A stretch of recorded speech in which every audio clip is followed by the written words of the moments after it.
So I've been using 360 cameras for a very long time now, and when it comes to the X4 here, I've probably used this more than anyone here on YouTube. And way before this was even leaked, I was deep into alpha testing as the first creator only. So I kind of experienced the whole process of how things are put together in some way, and I think that gives me enough experience to share some valid reasons to consider the X5 or skip it. You see, both of these cameras, the X4 and the X5, is amazing cameras, and in my opinion the biggest difference between these two is low light and battery performance. So here's my 5 reasons of why I would personally upgrade from the X3 or X4, and if I didn't have a 360 camera, buy the X5 as my first. And of course some of you might disagree, but the reality is that the X5 is the better camera in all aspects. It's just whether or not it's a big enough upgrade for you, right? And to get you up to speed with the differences in terms of resolution and frame rate, both these cameras have mostly the same frame rates and resolutions in all shooting modes. So in 360 videos, we have 8K 30 FPS on both. Single lens mode, we have 4K up to 60 FPS on both, and in time-lapse, 11K 30 FPS.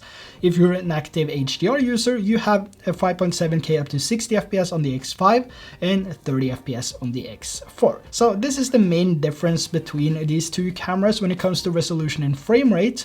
But despite the cameras running with the same resolution and frame rate in most shooting modes, the X5 has that new improved sensor of 1/1.28 inch versus the half-inch sensor on the X4, and this also has 3 AI chips compared to the 1 AI chip on the X4. So basically both cameras are running with the same 5nm AI chip as the main chip, though this has been further improved and optimized on the X5 here, and the X5 does also have 2 Pro imaging chips to boost the image quality in each pixel, which is also resulting in a higher dynamic range. So we have 13.5 stops of dynamic range on the X5 now. And because the X5 has a larger sensor as well, it's also night and day when it comes to low lights versus the X4. Take a look at this.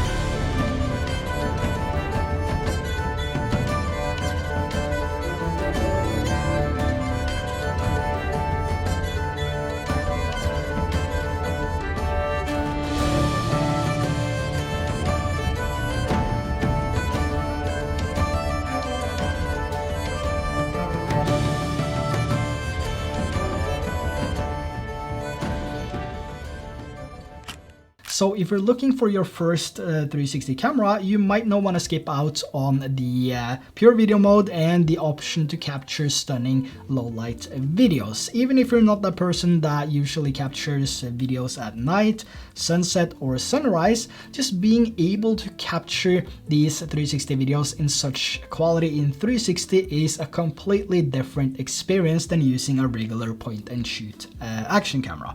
And because these two shoots in 360, you will be able to move around freely when you capture these videos at night. The differences between these two is that the X5 is better.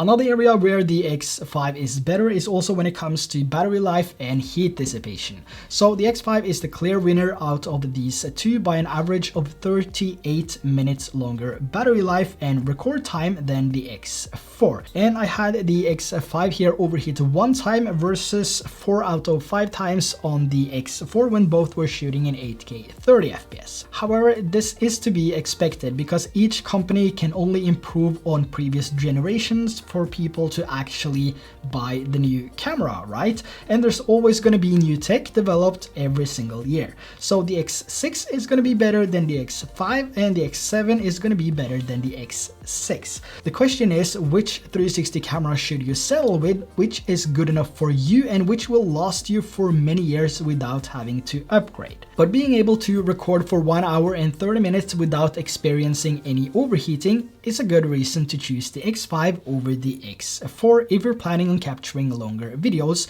or if you just want a battery that lasts longer, which will also give you more footage before you have to swap or charge the battery. And if you ride a motorcycle, which I've seen a lot of you guys mention in my comment section on the previous 360 videos, you know as good as me that battery life and reliability is a must-have for the best possible riding experience. And talking about motorcycles, one of the new features which I think is a huge upgrade on the X5 and a huge time saver for me personally is InstaFrame. The limitation here though is that it records 360 videos in 5.7K plus and not 8K, and normal videos in 1080p.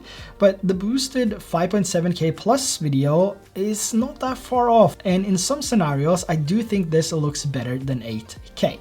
But basically this is a feature that captures both a 360 video file and a flat video at the same time. So if you're going on a few days road trip with your motorcycle, for example, and maybe you don't have the time or the gear to sit down and edit these 360 videos, all you want to share is a few clips of your road and the location, you can actually use this feature to capture a 360 video and a flat normal video at the same time, and just upload that flat video to social media within a few seconds, and then just save that 360 video for later when you're putting together an amazing road trip with your bike, captured in 8K 360 with Insta360 X5, for example. But this doesn't have to be on a motorcycle. You can also use the exact same feature when you're out on a vacation, hikes, doing sports, anything really. So it's basically, for me personally, it's a much faster and more convenient way of capturing both 360 videos and the normal videos, the normal flat videos. Now, talking about motorcycles, I do think most of us have been there, or at least it's something that has crossed our minds. What if we drop the camera? What if it falls off? Is it secure enough? And we have stopped just to see that, you know, it's perfectly intact. There is no risk of damaging the lenses, which is the most precious things on these 360 cameras. And even though these mounts are rock solid for normal use, if you hit a bump, or let's say you're out on a hike and not on a motorcycle, or maybe you have this camera mounted to your car, or maybe let's say you just walk and you fall, maybe you just drop the camera accidentally.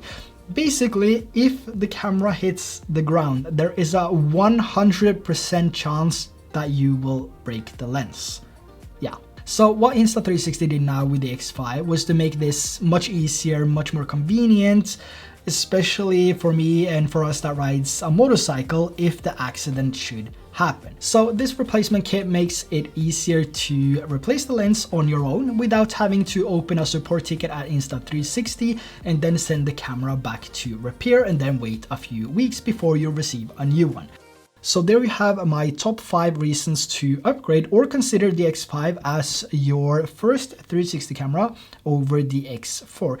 If you want a deeper dive into a comparison between these two head-to-head, side-by-side, unsponsored, then check out the video down in the description below, and I think you will be surprised as well. If it's enough for you to upgrade if you mainly shoot during the day, probably not, but you know, this has some features and a little bit better image quality than the X4 here. So if you're a brand new user, definitely worth considering this. If you shoot a lot of low light videos, and if this has been something you've been missing on the X4 and you have the X4, definitely worth upgrading to the X5. But if you already bought the X5 now, let me know your thoughts on it. If you have used it, I assume most of you haven't used it yet, but if you have, let me know your thoughts on it. And what was the thing that made you buy the X5 over the X4? Or what was the thing that made you switch from the X4 over to the X5? Let me know in the comments below. And also on your way down there, make sure to hit that subscribe and like button. And I will see you guys in the next video. Thanks for watching. Bye-bye.